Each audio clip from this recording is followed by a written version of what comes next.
Basically, what I am is a structural realist. I'm a person who believes that it's the structure of the international system, it's the architecture of the international system that explains, in large part, how states behave. Another way to say that is, I do not believe that domestic politics, I do not believe that the composition or the makeup of individual states matters very much for how those states behave on a day-to-day basis in international politics. And to be a bit more specific about this, I believe the fact that states live in what we call an anarchic system, that's a system where there's no higher authority that those states can turn to if they get into trouble. That fact, coupled with the fact that states can never be certain that they won't end up living next door to a really powerful state that has malign intentions, all of that causes states to do everything they can to be as powerful as possible. And again, the reason that you want to be very powerful, that you want to pursue power, that you want to dominate your region of the world, is because in that situation, there is no other state that is capable of hurting you. If you're small and you're weak in the international system, that means you're vulnerable. If you don't have a lot of power, what happens is that the powerful states are in a position where they can take advantage of you. And again, because the system is anarchic, because there's no higher authority that sits above states, there's nobody that you can turn to. There's no night watchman that you can call on the telephone to come and help you. So you're in a very vulnerable situation. And the way to avoid that is to be very powerful. And to give you a good example that really highlights this, think about the United States of America in the Western Hemisphere. The United States is by far the most powerful country in the Western Hemisphere. It has the Canadians on its northern border, it has the Mexicans on its southern border, it has fish on its eastern border, and fish on its western border. No American ever goes to bed at night worrying about another country attacking it, right? And the reason is because the United States is so powerful. So the ideal situation for any state in the international system is to be as powerful as possible, because that's the best way to survive in a system where there's no higher authority, no night watchman, and where you can never be certain that you won't end up living next door to another country that has malign intentions and a lot of military power. In the world of realism, there are basically two sets of theories. There are what one might call the human nature realist theories and the structural realist theories.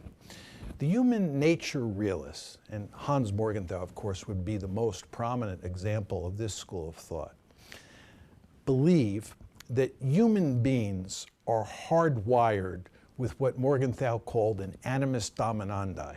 To put this in slightly different terms, Morgenthau was saying that all human beings are born with a type A personality. And when they get into power, what they want to do is pursue power as an end in itself.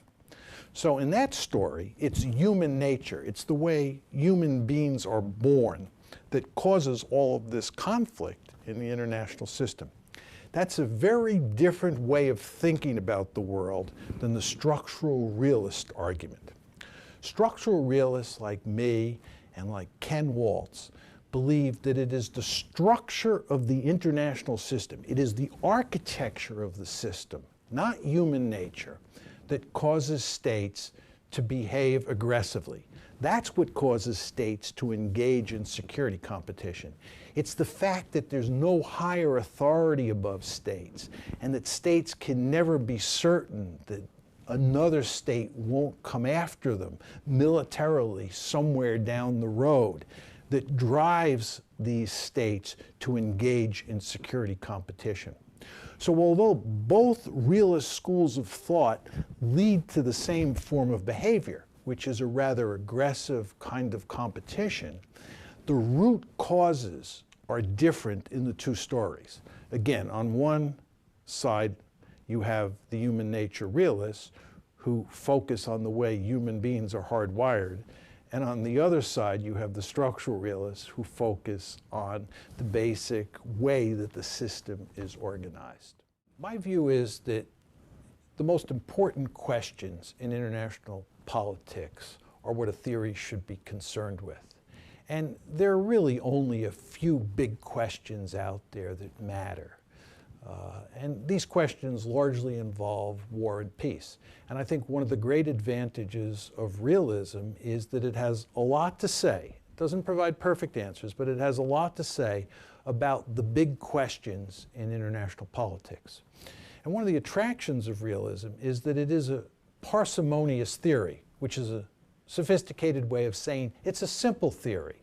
Realism is easy to understand. A handful of factors are said to describe why the world, or to explain why the world works in particular ways, why you get these very important events like World War I and World War II. And I think that that's the most important thing that a theory can do, is to provide simple explanations for very important events. This is not to say that we shouldn't have theories that explain minor actions or minor considerations or peripheral situations in the international system. But the most important theories, by definition, are going to be those theories that deal with the big questions. And the theories that are going to matter the most, and I believe this is why structural realism matters so much, are those theories that are nice and simple, that are parsimonious. I believe that if China continues to rise economically, that it will translate that economic might into military might, and that it will try to dominate Asia the way the United States dominates the Western Hemisphere.